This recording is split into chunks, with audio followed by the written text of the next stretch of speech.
पुणी स्कूल छात्र छात्री को नहीं आसिला नुआ पदक्षेप। स्कूल छात्र छात्री सुरक्षा को दिया गुरुत्व एने आसी किछि बड़ सूचना।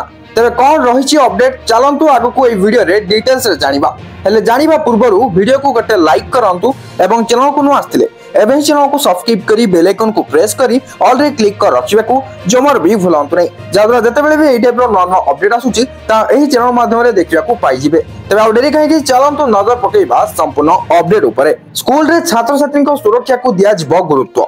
सेमानक मानसिक स्वास्थ्य को मध्य प्राधान्य दिया जिवो। कौनसी जरूरीकालीन परिस्थिति मुकाबिला करने शिक्षार्थी और शिक्षकों को तालीम प्रदान करा जिवो। स्कूल कोठार गठनात्मक दृढ़ता आरंभ करी विद्युत उपकरण निरापत्ता और अग्नि निर्वापक व्यवस्था आदि जांच करा जिवो। एने समस्त राज्य और केंद्र शासित अंचल को केंद्र शिक्षा मंत्रालय पक्षरु निर्देश दिया जायछि। निकटरे राजस्थान एक सरकारी स्कूल रे कोठा भुसुड़ी 7 जन मृत्यु होइथिबा बेले 28 जन आहत होइथिले।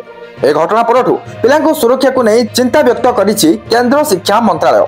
मंत्रालय पक्षरु कहा जायछि जे छात्र छात्री सुरक्षा को अग्राधिकार दियो अर्थात प्रायोरिटी दियो। नियमित व्यवधान रे स्कूल रो सुरक्षा जांच करो। जातीय सुरक्षा कोड अनुसार स्कूल कर्तृपक्ष नियम मानुछंती कि नै ता जांच हेबो। विपर्य परिचालना मार्गदर्शिका कड़ाकड़ी पालन हेबो। तबे जो सूचना रही सेथु जणा पड़िछि जे मंत्रालय 5टी प्रस्ताव देछि। एथिरे रही प्रतिरोधक सुरक्षा व्यवस्था अनुपालन। एथिरे पिला अभिभावक और सर्वसाधारण उद्दिष्ट स्थान सुरक्षा जांच करा जिवो। एथिसह अग्नि निरापत्ता जरूरीकालीन प्रस्थान और विद्युत वायरिंग जांच करा जिवो। सेहिपरि जन सचेतनता और प्रशिक्षण कार्यक्रम को गुरुत्व दिया जायछि। मॉक ड्रिल प्राथमिक चिकित्सा और सुरक्षा प्रोटोकॉल नहीं तालीम दिया जिवो। स्थानीय अग्निशम बाहिनी एनडीएमए पुलिस और मेडिकल एजेंसी सहायता रे स्वतंत्र कार्यक्रम करा जिवो।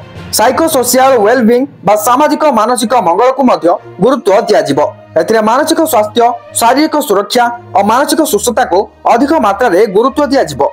एथिपे काउंसलिंग मध्य करा जिवो। रिपोर्टिंग मेकानिज्म को त्वरान्वित करा जिवो।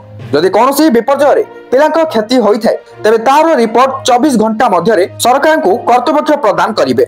अभिभावक पितामाता कम्युनिटी नेतृत्व और स्थानीय लोकों को सचेतन करा जिवो। ए नियम समस्त सरकारी और घरे स्कूल मानिबा बाध्यतामूलक नचेत कार्यानुष्ठान हेबो बोली कहा जायछि। तो वर्तमान जो अपडेट रहितिला स्कूल छात्र छात्री पई एबे आपण जानि सरले वीडियो को नियत भाबरे शेयर करी समस्त पाखरे ए अपडेट को पहुंचाई दियंतु एवं आगु को जब किछ अपडेट आसीबो ता जानिबा पई चैनल को सब्सक्राइब करी बेल आइकन को प्रेस करी ऑल रे क्लिक कर रखिबा को जमर भी भूलंतु नै। ता सहित WhatsApp चैनल रे फॉलो करनथले फॉलो करंतु एंड Telegram चैनल रे जॉइन करनथले जॉइन करंतु सेहि सब लिंक रहिछि डिस्क्रिप्शन रे चेक आउट करनियंतु।